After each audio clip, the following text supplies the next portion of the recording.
ọzọ taa. Aha m bụ Odoziakụ Joy Chimezie, onye nkụzi na-akụzi ihe Igbo nwe mmadụ worldwide iji mee ka asụsụ na omenala Igbo ghara ịnwụ. N'ihi onye ụlọ anya asụsụ na omenala Igbo dịka ọnwụnwala, mana ekwenye nkwenyesi ike na asụsụ na omenala Igbo agaghị anwụ. Ya bụrụ na ị soro kwenye otu a, achọrọ m ka ime gịnị ka ị na-asụ asụsụ Igbo ma na-akwado omenala Igbo. Ndewo. Anyị ga-eleba anya n'isiokwu dị mkpa n'ụbọchị nke taa ka anyị kpọkwasara aha ngwa.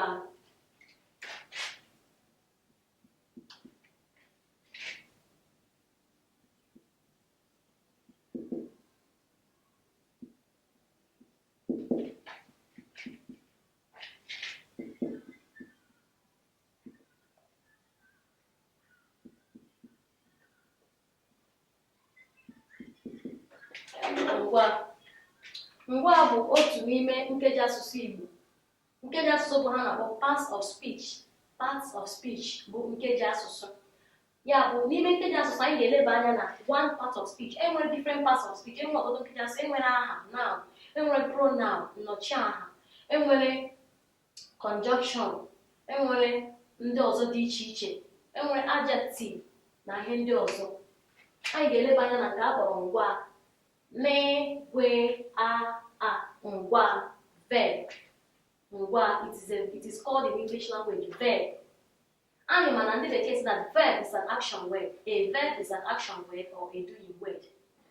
You cannot prepare your food without salt. Any food you prepare without salt will be tasteless. That is the work of a verb in every sentence.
Dịka ndị bekee asị na ngwa nke m kpọpụtara n'olu bekee si na ọ bụ verb.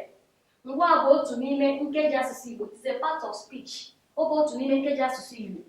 Ahịrịokwu ọbụla na-enweghị ngwa agaghị enwe nghọta. Ọ bụghị na ọ gaghị enwe nghọta zuru oke, ọ gaghị enwe nghọta at all. Any sentence that has no verb will not make any meaning. Not even making a complete meaning, to not make any meaning. Ahịrịokwu ọbụla na-enweghị ngwa, ngwa ha enwe nghọta. Ọ bụ ngwa bụ isi sekpụ ntị na ahịrịokwu ọbụla. Na ha na-ekwu nwere nghọta. Na ị na-agụ akwụkwọ ga na-aghọta ihe ị na-agụ bụ na ngwa dị ya. Na ị na-ede ihe a na-aghọta ihe ị na-ede bụ na ngwa dị ya. Ịma atụ ya bụ na ndị okwu si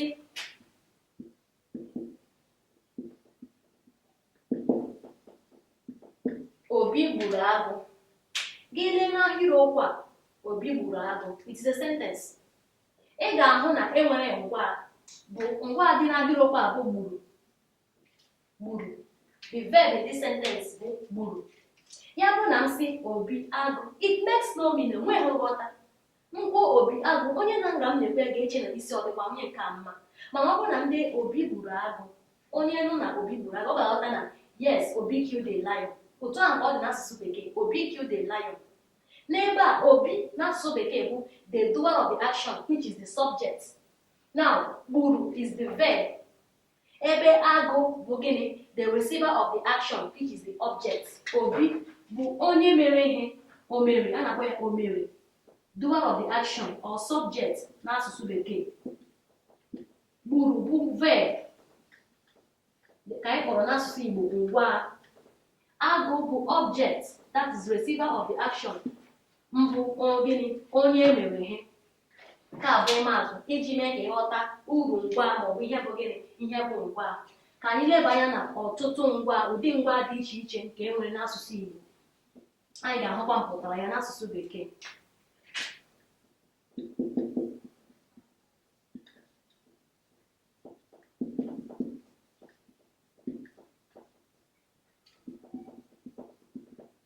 Types of verb, ụdị ngwa dị iche iche.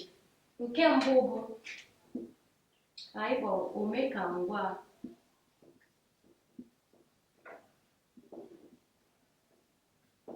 Omekangwa, omekangwa ka anyị kpọrọ participle.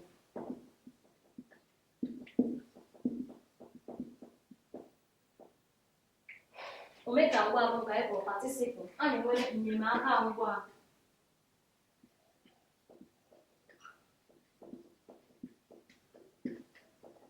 Enyemaka ngwa bụ ka a kpọrọ auxiliary verb.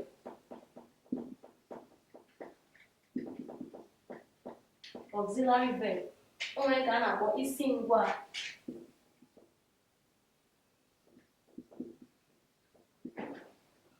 Isi ngwa bụ nke a na-akpọ root verb. A sị m na ngwa bụ otu n'ime nkeji asụsụ Igbo. Ahịrịokwu ọbụla na-enweghị ngwa agaghị enwe nghọta. Any sentence that has no verb will not make any meaning. Again, ọ bụ ngwa bụ gịnị? Isi sekpụ ntị n'ahịrịokwu ọbụla. That a sentence makes a complete meaning is that there must be a verb in that sentence. Once there is no verb in a particular sentence, it will make no meaning. Ahịrịokwu ọbụla na-enweghị ngwa n'ime ya agaghị enwe nghọta. Anyị chọrọ ileba anya na gịnị? Ụdị ngwa dị iche, types of verb. Enwere ka a na-akpọ omekangwa, participle. Omekangwa, ọ na-akpabata ngwa mana ọ bụghị gịnị? Ngwa. Enyemaka ngwa ka a na-akpọ auxiliary verb. Auxiliary verb. Anyị lekwara anya na gịnị? Isi ngwa ka a na-akpọ root verb. Isi ngwa bụ gịnị? Root verb. Omekangwa bụ participle. Enyemaka ngwa bụ auxiliary verb. Isi ngwa bụ gịnị? Root verb. Ka m nye ụlọ ọmụmaatụ ahịrịokwu enwere ngwa n'ime ya. Ịma atụ.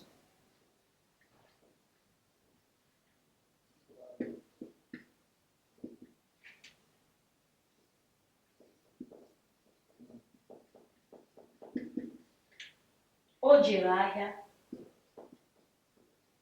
Ada lụrụ ọgụ.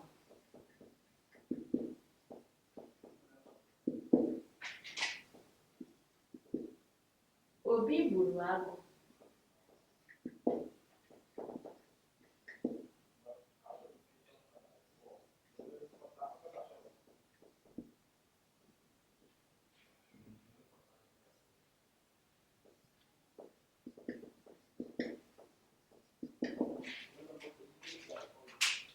Ile anya na ọmụmaatụ ndị a mere, o jere ahịa. O jere maọbụ ọ gara ahịa, n'ihi na jere bụ gịnị? Ọ bụ olundi. Ọ gara ahịa. O jere ahịa bụ olundi. Ọ gara ahịa. Ọ n'ebe a bụkwa otu n'ime nkeji asụsụ Igbo. Ọ bụ eziokwu na ọ bụghị ha anyị na-amụ, mana ọ bụ nkeji asụsụ Igbo a na-akpọ gịnị? Nnọchiaha, pronoun. Ya bụrụ na ị chọghị ka e nwee mkpọpụta aha onye ahụ ugboro ugboro, ị nwere ike iwere nnọchiaha dechie aha onye ahụ. That's that pronoun is a part of speech. It is used in place of a noun to avoid unnecessary repetition. Ka a ghara inwe mkpọpụta ahụ ugboro ugboro, onye esi nwee nnọchiaha iji nọchie aha onye ahụ maọbụ aha ihe ahụ. Ọ nwere ike ịbụ Obi, ọ nwere ike ịbụ Chimezie, ọ nwere ike ịbụ Ada, ọ nwere ike ịbụ gịnị? Uche. Mana ihe ama bụ na ọ gara ahịa. Ngwa dị na mkpụrụ ahịrịokwu a bụ gịnị? Gara. Gara. Ọ bụrụ na a sị na ahịa, ọ nweghị nghọta. Ada lụrụ ọgụ. Ada lụrụ ọgụ. Ahịrịokwu dị na mkpụrụ okwu a, ngwa dị na ahịrịokwu a bụ gịnị? Lụrụ. Ada lụrụ ọgụ. Obi gburu agụ. Obi gburu agụ. Gburu bụ gịnị? Ngwa dị n'ahịrịokwu a. Uche riri nri. Uche riri nri. Riri bụ gịnị? Ngwa dị n'ahịrịokwu a. Onye anya na ngwa aka bụ riri. Riri ri nke a lee ya riri. Ri nke ugbu a, this particular ri bụ ihe anyị na-akpọ root verb isi ngwa. Abịa gbakwunye ya ri nke a. Nke a, this one bụ root verb. Abịa gbakwunye ya this bank morpheme. Ya bụ morpheme gịnị? Morpheme ntado. Mee ya riri. O nwere ike ịbụ riwa. O nwere ike ịbụ riwe. O nwere ike ịbụ rega. Mana isi ngwa dị na ya nke na-anaghị agbanwe ri is a free morpheme. A na-akpọ ya the smallest unit of a word bụ gịnị? Morpheme, ri. Ndị Igbo mụrụ m na-agwa sị na ngwa bụ otu n'ime nkeji asụsụ Igbo. A sịkwa m na ahịrịokwu ọbụla nke na-enweghị ngwa ndị ka anyị ọ gaghị enwe nghọta. Echeghị m na o nwere n'ime anyị ga-esicha ihe na-etinyere ya n'ihu. Ihe ọ bụla isi na itinyere ya n'ihu, ihe ahụ agaghị enwe ụtọ. Ọ bụ otu a ka ngwa dị n'ahịrịokwu ọbụla dị n'asụsụ Igbo. Ọ bụrụ na dị n'asụsụ Igbo, asụsụ ọbụla, even in English language, any sentence that has no verb has no meaning. Ahịrịokwu ọbụla dị n'asụsụ Igbo nke na-enweghị ngwa agaghị enwe nghọta. Ngwa bụ isi sekpụ ntị n'ahịrịokwu ọbụla.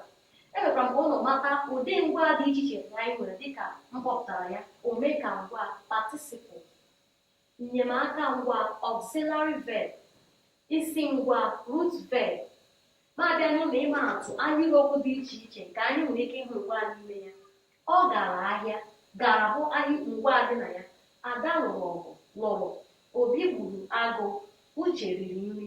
Ndị a m kanyere ihe na ụkpụrụ ha bụ gịnị? Ngwa dị n'ahịrịokwu ndị a. Igbo mụrụ nze ma mụọ ọzọ. A sị na ebe ọkụ nyụrụ anya wụsọ ọwa. Ebe a ka anyị ga-agwụsị ụbọchị nke taa. Ndewo.